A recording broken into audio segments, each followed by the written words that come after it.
Hey guys, and two gals. It's the commish here to review week 4. But before I do so, I just want to re-announce and remind everybody that the trade review was reduced from 48 hours to 24. And what that means is that 24 hours exactly after the trade was accepted is when it's going to go through. It can go through earlier, but you will require a special request to do so. The first division up is the East. In first place, we have two teams tied. 3 wins, 1 loss. Bosque on the Segway and the Union City Raiders. Bosque on the Segway started real hot, winning 3 in a row before going down in an upset to the ravaging Vagina Eaters. The Union City Raiders, on the other hand, devastating loss in week 1 to the commish. Before he went ahead and won 3 in a row and tied for first place. Tied for second, or I don't know, kind of last, however way you want to look at it. Touchdown there, and Team Black Sheen Gang at 2-2. It's kind of hard to say. You're at 500. You win one, lose one, win one, lose one. Up next in the Week 4 review is the West. Well, what can we say about the West? Perhaps it's the most competitive division. That being everyone is 2-2. 3 teams are 2-2. One team 1-3. So tied for first is Rockaholics from my Pimp Juice. You have lost one, won one, lost one, won one, and you're at 2-2. The Oakland Huff and Puffs, 2-2. You lost 2 in a row, but then you came roaring back with 2 in a row. Now you're just back on track and tied for first.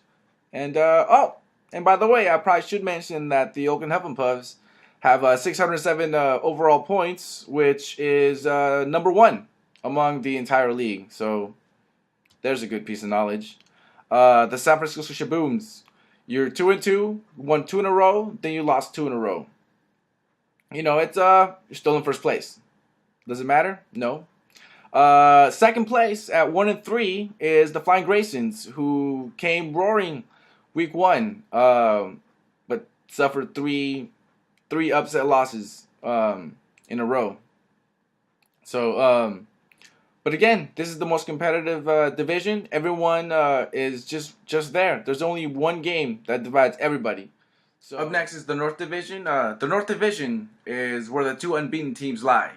The Middle East Camels and the South Hayward Alfredo Pollos, run by the commish right here. 4-0. The Middle East Camels have just gone 4 consecutive blowouts. I mean, we can call it Peyton Manning, but then again, all his other players have been, putting up tons of points as well. My team, the South Hayward Alfredo Pollos, we had 2 blowouts in weeks 1 and week 2. Then, well, what can I say? We scraped by 2 points and 10 points in week 3 and week 4 respectively. But here we are, 4-0. Second place in the division. The Seattle Touchdowns, the STDs. You came week 1. You came week 1. You took week 1. Unfortunately, you lost 3 in a row. You're 3 games back. You got some work to do. So hit up the waiver wire.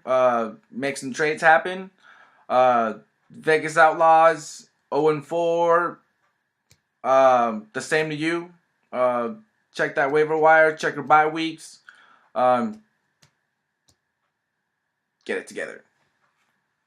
The South Division is where the ravaging Vagina Eaters, even though they feel that they were robbed in week 1, came back. Won 3 in a row and just stand on top of the mountain as far as week 4.